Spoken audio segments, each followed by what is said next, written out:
Oke, Assalamualaikum warahmatullahi wabarakatuh. Salam sejahtera untuk kita semua. Selamat sore. Terima kasih kepada teman-teman yang telah hadir pada perkuliahan perdana kita di mata kuliah praktek basis data. Semoga teman-teman selalu berada dalam keadaan yang sehat sehingga kita dapat melaksanakan tatap muka pembelajaran sore hari ini dengan lancar, ya. Oke, izinkan saya untuk share screen saya. Oh ya, oke. Sini.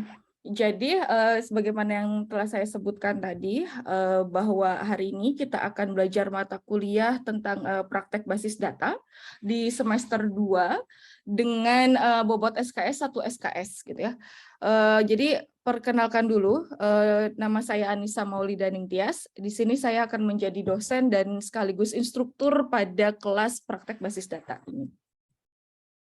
Sebelumnya, sebelum masuk ke materi, mungkin saya akan menjelaskan mengenai administrasi perkuliahan. Jadi saya mulai dengan deskripsi mata kuliah. Oke, jadi mata kuliah ini, mata kuliah praktek basis data ini itu diselenggarakan agar teman-teman mahasiswa itu mampu menjelaskan dan menganalisis konsep dari basis data dan aturan-aturannya dalam perancangan dan pembuatan basis data. Oke, dan mata kuliah ini memiliki 6 capaian pembelajaran mata kuliah, yaitu yang pertama adalah mahasiswa mampu menjelaskan konsep basis data. Kemudian yang kedua itu adalah mahasiswa mampu menjelaskan struktur basis data. Yang ketiga adalah mahasiswa mampu menjelaskan konsep entity relationship diagram. Kemudian yang keempat adalah mahasiswa mampu menjelaskan dan menganalisis model basis data relational. Yang kelima, mahasiswa mampu menjelaskan konsep normalisasi basis data, dan terakhir adalah mahasiswa mampu menjelaskan konsep perintah dalam structured query language dalam basis data. Untuk pertemuan pertama, ini saya akan berfokus pada capaian pembelajaran nomor 1, yaitu di mana nanti harapannya setelah mengikuti perkuliahan saya, teman-teman mampu menjelaskan konsep dari basis data. Oke. Bahan kajian pada mata kuliah praktek basis data ini ada 6 pokok bahasan, yaitu adalah konsep basis data. Kemudian nanti kita akan belajar mengenai struktur basis data, akan dilanjutkan mengenai entity relationship diagram, kemudian ada model basis data relational, normalisasi basis data, dan terakhir kita akan praktek dengan menggunakan structured query language, atau yang akan kita sebut di kemudian sebagai SQL. Nah, untuk kriteria penilaian, mungkin ini yang teman-teman tunggu-tunggu, karena ini akan menentukan strategi teman-teman gimana caranya untuk bisa dapat nilai yang lebih bagus atau nilai A di akhir perkuliahan 1 semester ke depan. Jadi di sini saya akan memberikan 4 tugas dengan 4 kuis, gitu ya. Dengan masing-masing persentase. Untuk tugas pertama itu adalah 5%, kemudian kuis 1, 2, kuis 3 juga bobotnya sama, 5%. Kemudian ada tugas 2, tugas 3, dan kuis 4 itu dia bobotnya 10%, dan tugas terakhir, tugas 4 itu bobotnya 5%. Kemudian di sini yang paling besar adalah untuk presentasi nilai dari UAS atau responsi akhir. Untuk buku panduan dan perangkat lunak yang akan digunakan pada perkuliahan kali ini ada satu buku panduannya, nanti teman-teman dapat mengakses dari modul praktek basis data, akan ada cetak dan akan ada juga yang soft file. Untuk cetak mungkin nanti bisa menghubungi Mas Rifan sebagai laboran. Kemudian untuk yang soft file akan saya upload di Elok. Kemudian untuk perangkat lunak yang akan saya gunakan, yang akan kita gunakan adalah satu Microsoft 365 untuk Visio, dan yang kedua adalah MySQL. Jadi harapannya nanti setelah perkuliahan ini selesai, teman-teman sudah menginstal kedua perangkat lunak tersebut, sehingga untuk bisa kita gunakan di pertemuan berikutnya. Jika teman-teman memiliki kendala ketika melakukan instalasi, mungkin teman-teman nanti bisa mengkontak saya atau meminta bantuan kepada Mas Rifan sebagai laboran. Gitu ya. Nah, untuk informasi perkuliahan, segala informasi perkuliahan, baik itu adalah presentasi, kemudian pengumpulan tugas, atau mengenai pelaksanaan perkuliahan, itu akan saya upload di Elok. Jadi silakan teman-teman sering dan rajin mengakses Elok ya. Sampai sini ada pertanyaan? Oke, kalau tidak ada, mungkin saya akan lanjutkan ke materi kita hari ini. Jadi sebelum melakukan praktek, saya akan memberikan sedikit gambaran mengapa sih pentingnya kita belajar basis data, terutama mungkin untuk teman-teman di reka medis ya, karena mungkin ada yang merasa kenapa saya kuliah di reka medis tapi saya harus belajar basis data gitu. Apakah ini memang relate dengan pekerjaan saya di kemudian hari atau dengan bidang reka medis yang saya jalani sekarang gitu ya. Jadi saya akan memberikan motivasi terlebih dahulu. Oke. Kenapa kita penting belajar basis data? Jadi saya akan memulai dari definisi bahwa oke, sekarang data itu adalah pusat dari banyak hal. Mungkin teman-teman saya mau tanya, apa yang teman-teman lakukan ketika bangun tidur? Ada yang cek HP.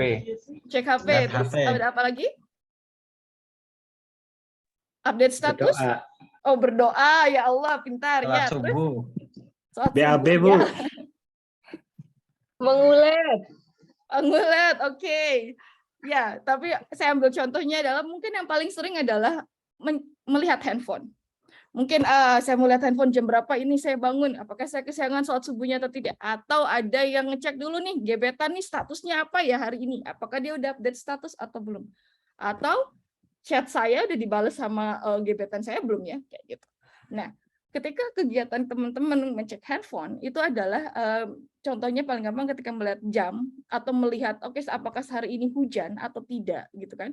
Secara nggak sadar teman-teman tuh sudah mengakses data. Gitu. Ada data cuaca jika teman-teman melihat perakiraan cuaca hari ini gitu ya. Kemudian ada yang melihat jam berapa gitu kan, itu juga ada data waktu yang sedang teman-teman akses gitu. Dan di mana data-data yang teman-teman dapatkan itu akan berpengaruh pada keputusan kalian ketika menjalani kegiatan. Contohnya ketika melihat cuaca hari ini hujan, maka kalian akan oke, berarti saya ketika berangkat ke kampus itu akan membawa payung atau membawa jas hujan. Jadi secara tidak sadar bahwa sekarang itu adalah data itu pusat dari banyak hal atau bahkan dari segala hal. Dari segala aspek kehidupan yang kita jalani itu selalu bersinggungan dengan data. Kemudian karena sekarang data itu sudah berinteraksi dengan kita sehari-hari, maka pertumbuhan data itu akan bergerak secara eksponensial. Berdasarkan sumber dari IDC 2014, kalau kita lihat di sini, bahwa tahun 2013 jumlah data yang ada di dunia itu adalah sekitar 4,4 zettabyte. Dan pada tahun 2020 kita lihat perkembangannya sudah 10 kali lipat, yaitu adalah 44 zettabyte. Dan apalagi sekarang tahun 2022 mungkin dia sudah lebih dari 44 zettabyte. Jadi data itu sekarang semakin banyak dan dia bertumbuh secara eksponensial. Mengapa hal ini terjadi? Salah satunya yang disebut dengan revolusi industri data. Itu ada yang disebut, jadi kalau misalnya kita dulu itu menganggap bahwa data itu hanya bentuknya dokumen saja yang bisa kita lihat gitu. Sekarang jenis data itu banyak. Ada itu yang namanya software logs, ada juga RFID, GPS, IoT, dan sebagainya. Kalau untuk software log, saya bisa mencontohkan, teman-teman pernah tidak ketika mengakses Facebook, tiba-tiba teman-teman melihat ada iklan tas yang teman-teman cari sebelumnya. Misalnya teman-teman mencari tas Eiger, kok tahu-tahu Facebook memberikan memberikan iklan di halaman Facebook teman-teman itu adalah tas Eiger dan kebetulan modelnya mirip dengan teman-teman yang teman-teman cari gitu. Nah, itu adalah bentuk bahwa sekarang data itu, aktivitas data itu tercatat. Jadi apa yang teman-teman lakukan di software, contohnya di Google, mungkin itu akan disimpan dan akan dilakukan, akan diolah sedemikian rupa sehingga dapat contohnya menjadi AdSense, jadi bentuk iklan kayak gitu. Atau mungkin satu lagi yang relate dengan kesehatan, mungkin dulu dokter itu hanya tahu informasi pasien itu dari reka medis gitu, hanya dari reka medis saja. Tapi kalau sekarang dokter itu memanfaatkan namanya teknologi quantified self. Jadi ada yang namanya wearable device. Jadi contohnya mungkin kalau dulu tuh yang pasien diabetes itu mungkin harus dipantau nih minum obatnya tepat waktu atau tidaknya, seperti itu. Nah, dokter tidak tahu. Nah, dengan adanya wearable device sekarang, misalnya dengan jam tangan, pasien akan diberikan notifikasi, oke, sekarang Anda saatnya minum obat. Kemudian informasi tersebut dapat diterima oleh dokter secara langsung, dapat diakses, dan akhirnya dapat meningkatkan pelayanan kesehatan. Pertama, dokter itu dapat melihat apakah pasiennya mengikuti saran yang diberikan, saran pengobatan yang diberikan, dan juga dan memonitoring kegiatan pasien sehingga dokter dapat memberikan pelayanan kesehatan menjadi lebih baik, dan pasien pun akan mendapatkan keuntungan, yaitu dengan mendapatkan kesehatan atau pelayanan yang optimal gitu. Itu salah satu contohnya dari bentuk data yang sekarang bukan hanya dokumen tapi menjadi bentuk yang lain. Oke, nah jadi bisa kita simpulkan bahwa data itu sekarang menjadi pusat dari isu-isu atau dari event yang terjadi pada kehidupan kita. Oke, lantas, data. Sekarang kita sudah tahu data. Sebenarnya apa itu basis data, gitu ya? Jadi basis data itu dia merupakan sekumpulan data yang dia itu tersimpan secara sistematis. Dan basis data ini dia itu memiliki peran untuk mengumpulkan informasi, data, atau file yang secara terintegrasi. Jadi database ini dia membuat penyimpanan dan pengelolaan data menjadi lebih efisien. Terus yang bagaimana sih sebenarnya bentuk basis data? Untuk lebih mudahnya saya bisa menganalogikan sebagai Excel. Jadi basis data itu dia terdiri dari kolom dan terdiri dari baris gitu ya. Di mana kolom dan baris ini dia terdiri dari atribut dan nilai tertentu. Terus berapa banyak sih sebenarnya jumlah kolom dan baris yang diperlukan dalam basis data? Itu balik lagi tergantung kebutuhan gitu ya, tergantung keperluan dan kebutuhan yang diperlukan untuk menyimpan data. Oke, sekarang saya di sini punya pertanyaan.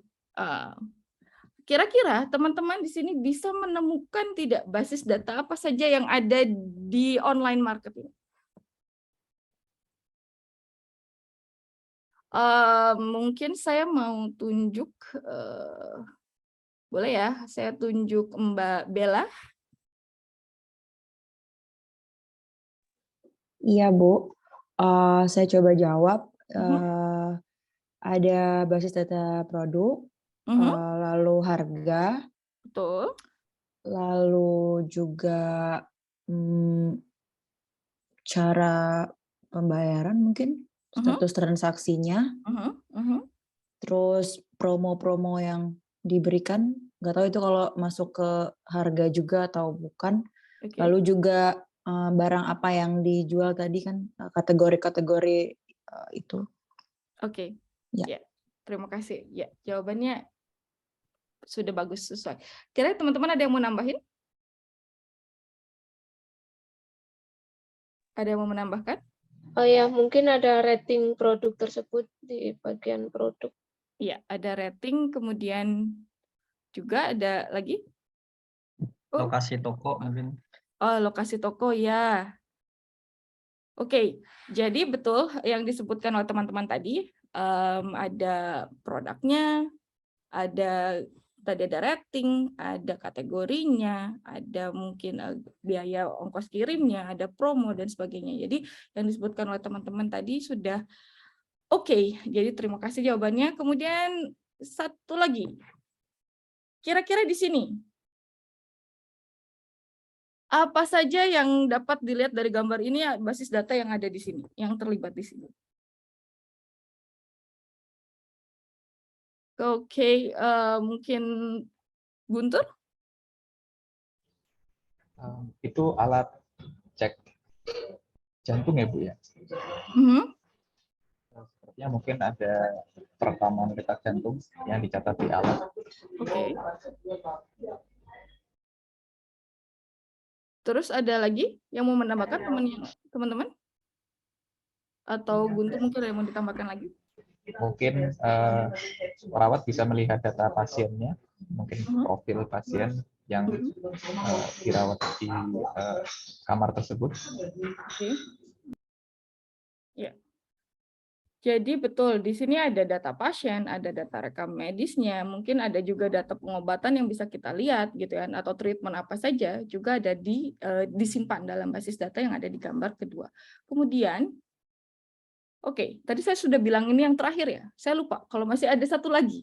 Nah, kira-kira, oke, paling gampang mungkin yang si Fitbit ini ya. Kira-kira teman-teman di sini dia ada basis data apa aja? Terserah di antara semuanya atau mengambil salah satu contohnya juga.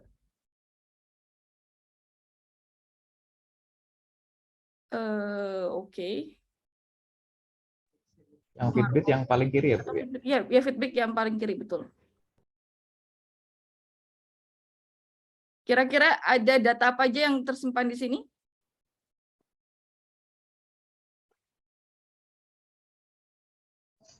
Untuk Fitbit mungkin data langkah, Oke. steps ya. Kalau misalkan ada sleep tracking mungkin juga bisa ada pola tidur kita ketika kita pakai alat tersebut pada saat tidur. Oke, ya betul. Untuk yang Fitbit tadi atau smartwatch yang biasa mungkin sekarang teman-teman sudah. Oke, terima kasih jawabannya. Jadi untuk teman-teman yang menggunakan smartwatch mungkin akan ada tadi langkahnya berapa, denyut jantungnya berapa, apakah teman-teman tidurnya kurang atau tidak gitu ya. Kalau untuk handphone mungkin banyak sekali datanya, ada foto-foto teman-teman, ada foto dokumen gitu dan sebagainya gitu.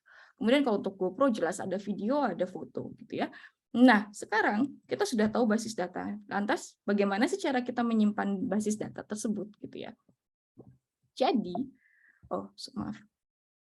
Basis data yang kita tadi itu yang saya sebutkan tadi itu adalah di mana kita digunakan untuk menyimpan data secara terstruktur itu biasanya disimpan dalam bentuk elektronik dengan menggunakan database management system atau yang akan disebut atau dengan singkatnya adalah DBMS, di mana dia merupakan perangkat lunak yang digunakan untuk menyimpan, mengelola, dan atau memfasilitasi akses ke database. Jadi, dengan adanya DBMS ini, dia itu dapat membantu kita untuk menghindari adanya duplikasi data.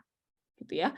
Jadi ketika kita menginputkan data, kita tidak bisa menginputkan data yang sama. Gitu. Jadi benar-benar datanya itu adalah unik. Sehingga data yang kita punya itu adalah data yang memiliki kualitas yang bagus gitu ya. Kemudian juga di DBMS ini dia digunakan untuk memudahkan kita dalam mengidentifikasi data, juga memudahkan kita untuk melakukan proses data berupa penginputan data atau pengolahan data atau mungkin untuk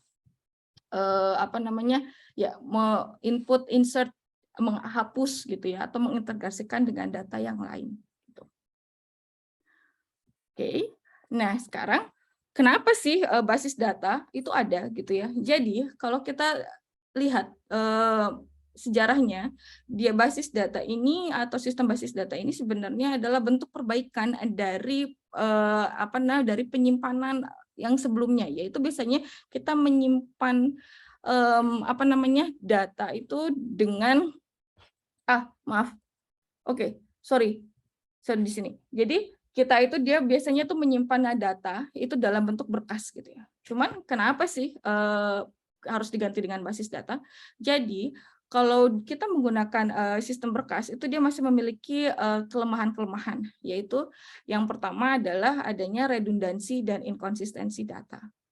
Jadi contoh gampangnya adalah semisal kita datang ke rumah sakit, kita akan mengisi data kita pasien itu di data pasien di pendaftaran. Kemudian jika kita datang sakit di kemudian hari dan kita harus melalui IGD, maka kadangkala kita masih harus mengisi data yang sama, gitu ya. Tapi beda tempat, yang satu di pendaftaran, yang satu miliknya IGD, kayak gitu. Maka dia itu ada kelemahan bahwa data itu menjadi redundansi dan inkonsistensi. Dia juga formatnya bisa jadi berbeda-beda, mungkin di pendaftaran formatnya Excel, tapi di IGD mungkin formatnya Access atau bahkan masih pakai kertas kayak gitu ya. Kemudian juga ada kesulitan dalam melakukan akses data. Gitu ya. Jadi setiap kita datang, kalau misalnya masih dalam bentuk berkas, mungkin kayak pasien datang tadi disebutkan di pendaftaran, dia harus mengisi berkas yang baru kemudian dia datang lagi mungkin ke poli yang poli lain gitu, atau misalnya poli penyakit dalam, mungkin dia masih harus mengisikan data yang baru lagi, data yang sama dengan berkas yang baru kayak gitu. Jadi dia tuh agak sulit untuk mengakses data dan mendapatkan informasi yang sesuai. Kemudian adanya isolasi data. Jadi hanya misal data tersebut, data pendaftaran yang hanya dimiliki di pendaftaran saja, kemudian yang di IGD ya hanya di IGD saja gitu. Jadi dia isolasi datanya, tidak dapat terintegrasi juga. Itu salah satu masalah utama dari sistem berkas gitu.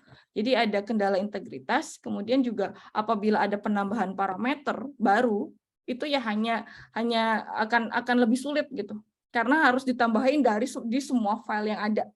Atau kita akan mengubah parameter yang udah ada, itu juga akan lebih sulit karena kita harus mengubah satu-satu dari berkas yang sudah ada sebelumnya kayak gitu. Jadi ada beberapa kendala yang akhirnya menjadikan perubahan dari sistem berkas ke dalam basis data. Nah, kelemahan lainnya adalah atomisasi pembaruan. Jadi jika data itu tidak terintegrasi, maka data itu bisa jadi tidak konsisten. Contohnya, misalnya nih paling gampang dicontohkan adalah ketika kita melakukan transfer uang, gitu ya. Transfer itu kan harus tertransfer harus betul-betul tertransfer atau dibatalkan sama sekali, gitu ya. Jangan sampai ketika dana kita sudah dipotong di akun kita, gitu, tapi tidak sampai ke akun penerimanya. Jadi itu tidak boleh terjadi. Nah, tapi kalau untuk di sistem pemberkasan itu masih bisa dimungkinkan terjadi. Dan itu sangat berbahaya, gitu ya. Kemudian untuk akses kelemahan lainnya adalah akses bersamaan oleh banyak pengguna. Jadi misalnya tuh ada 2 orang yang membaca saldo misalnya kayak gitu ya. Misalnya saldonya yang tadi yang transfer kok aku sudah berkurang, tapi kok teman aku bilang katanya belum berkurang gitu. Jadi yang mana yang betul? Terus uangnya ada di mana gitu kan?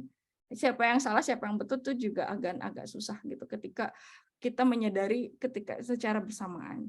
Dan terakhir yang paling penting adalah masalah keamanan.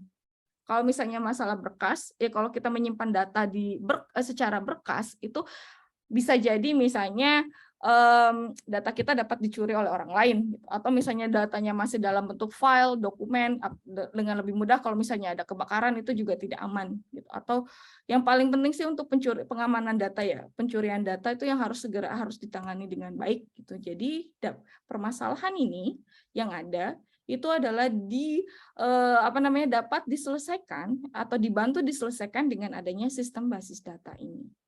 Gitu. Nah, kemudian apa sih hubungannya, keuntungannya untuk rekam medis gitu ya? Tadi seperti yang saya bilang, mungkin teman-teman butuh motivasi. Kenapa sih saya tuh harus sebagai perekam medis tuh harus belajar basis data? Saya akan mengembalikan kepada definisi mengenai rekam medis yang ada pada Permenkes nomor 269, Menkes /Per/3 pada tahun 2008. Definisi rekam medis di sini adalah di mana rekam medis merupakan berkas yang berisi catatan dan dokumen antara lain identitas pasien, hasil pemeriksaan, pengobatan yang telah diberikan, serta tindakan dan pelayanan lain yang telah diberikan kepada pasien.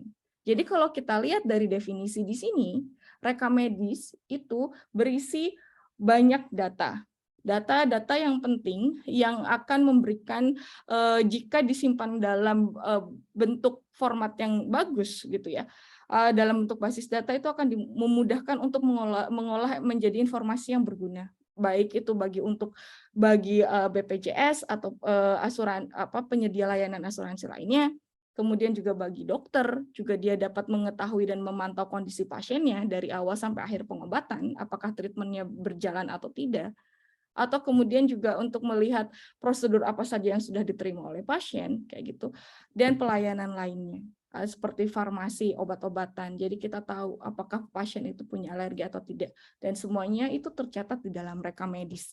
Oleh karena itu, teman-teman di sini, walaupun teman-teman bukan dari bidang IT, tapi dari bidang rekam medis, basis data itu adalah hal yang penting dan sangat berkaitan dengan profesi teman-teman di kemudian hari, gitu ya.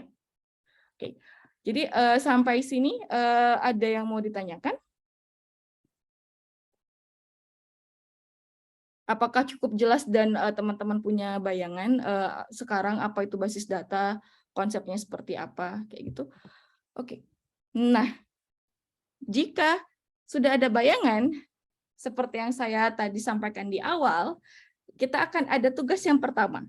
Jadi tugas yang pertama ini adalah saya meminta tolong untuk teman-teman menyebutkan dan menjelaskan data apa saja yang diperlukan untuk meningkatkan pelayanan kesehatan dari fasilitas kesehatan.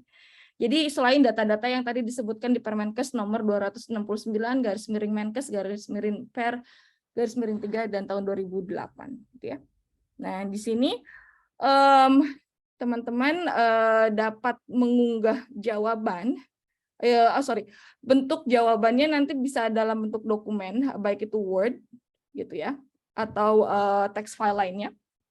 Nanti dapat diunggah melalui Elok, dan batas pengumpulannya itu terakhir pada tanggal 25 Agustus tahun 2022 pukul 23.59 gitu ya. Nah, jika teman-teman mengupload atau mengunggah jawaban melebihi dari batas yang ditentukan, teman-teman sudah tidak dapat melakukannya lagi dan dianggap tidak mengumpulkan tugas yang pertama.